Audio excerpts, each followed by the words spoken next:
Hey, what's up, everybody? Marcos Villegas, Fight Up TV, being joined with Shawn Porter here on location in San Diego. Gonna talk a bunch of boxing stuff that's been going on. A bunch. I hope if you could bless me with a little bit of time, Shawn. Always good to see you, man.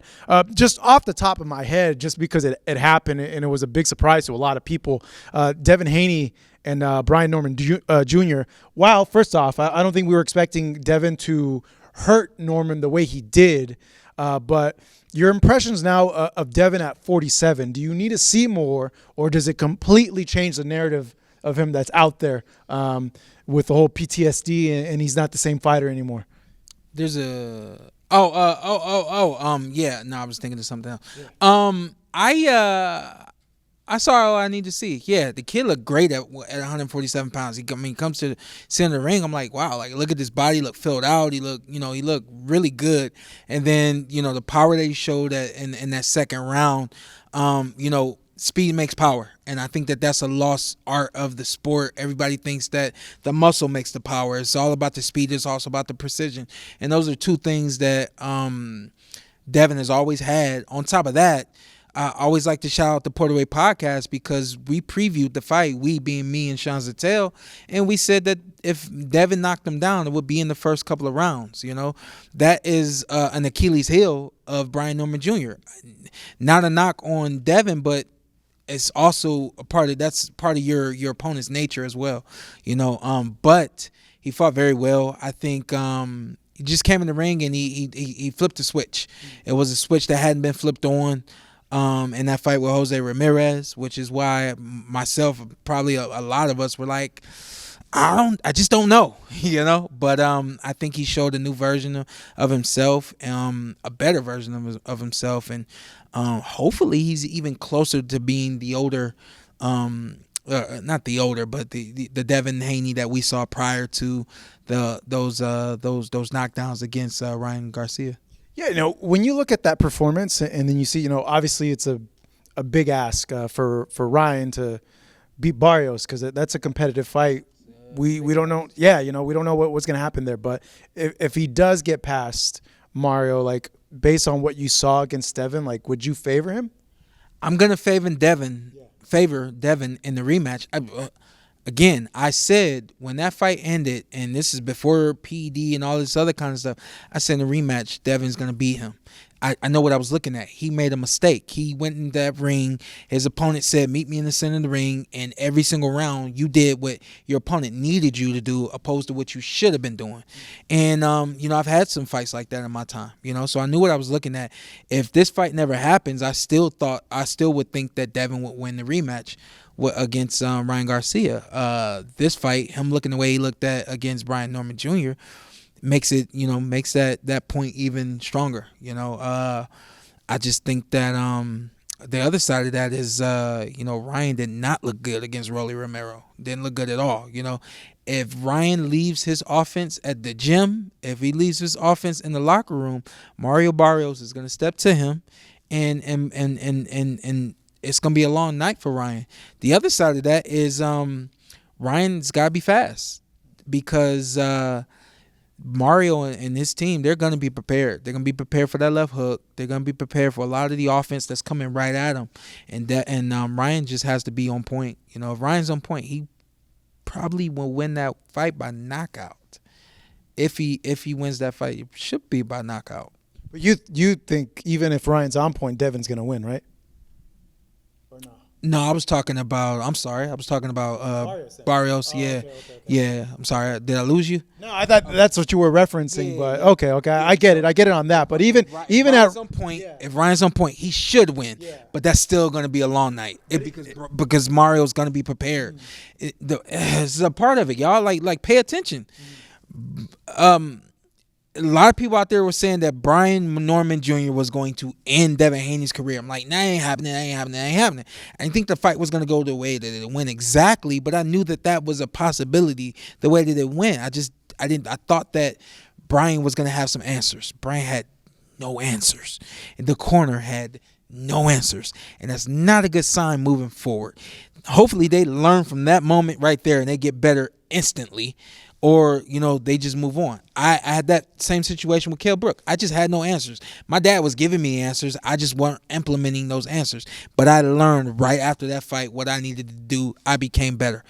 So hopefully Brian and his dad, they become better after this. But that being said, if Ryan is on point, he should get past he should get past Mario Barrios, and the fight with that we all want to see with Haney is right there for us. Yeah, Ryan has contended that he just has Devin's number. That they could fight 100 times, he'd beat him. And it's, I know you're a competitor, man. I know you face guys that you just feel like, I have this dude's number. There's nothing this guy can do. Like, you're so mentally over that guy that it doesn't matter. Like Ryan seeing it like that. Like, give me your perspective on him having that confidence going into a rematch. Listen, I fought Danny Jacobs. Okay. 5 or 6 times in the amateurs, maybe even 7. Yeah. And I'm like, so if we fought 5 times, I'm 1-4, or I might be 2-3. If we fought 6 times, I'm 2-4 against the kid. Like, he understood how to beat me. Mm-hmm. But it took us fighting 5, 6, 7 times for him to be able to say, yeah, I got his number. I don't even think he ever said that, but you could say it if you beat somebody 2 or 3 times. Then you could say, oh, yeah, I got his number. You pulling on 1 win as an amateur and then you pulling on 1 win as a pro doesn't mean you have this kid's number. Now, if they go in the ring again and Ryan does it again, now you can say, I got his number.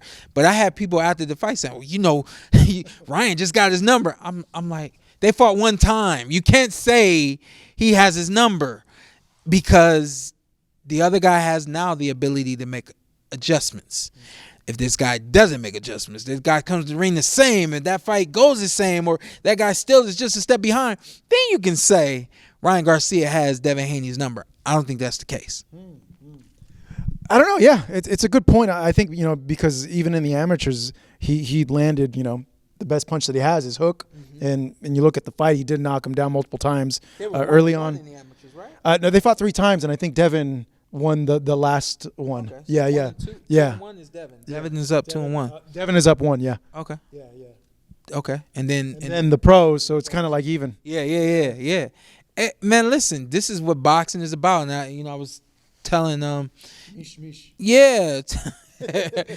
her, the history that we share and care and have through amateur ranks and through boxing as a whole is more vast than people know, so great storylines and everything for that fight. Hope it happens. Yeah, me too, man. We thought it was gonna get set up, and then Ryan and Rolly happened. Yeah, and, so it gets me a little nervous. Yeah, Ryan. We have to see Ryan in the ring against Mario. I do not want to see Ryan versus Devin without Ryan getting in the ring against Mario. I don't give a damn about protecting that fight and what if he loses to Mario and all that kind of stuff. You got to prove yourself. Devin just proved himself. You prove yourself. Y'all, both of y'all did not look like yourselves in your last fights. Devin showed he is. Now you got to show you are. It's puts Rolly in a weird spot though because he was expecting to get the rematch and then he was expecting right. No, Rolly said after the fight he was like, they should still fight, and I was like, true. Yeah. I was like, But I think Rolly went on social and he kind of lashed out like, hey Ryan, you wasted my time for the last 6 months because we were negotiating a rematch, and then he went that route, Yeah, damn. Yeah. Again, at that point in time when Rolly was saying they should still fight, I was like scratching my head like. Hold on, man. You still competing. You didn't retire right now, so you supposed to get the next big thing, So, I hope Rolly lands where he wants to go. Very, very true. Rolly in the mix with Devin, I wouldn't mind that either, to be honest. Rolly and Devin? Yeah. Rolly showed intelligence against Ryan. He showed timing against Ryan. He showed really good boxing ability against Ryan.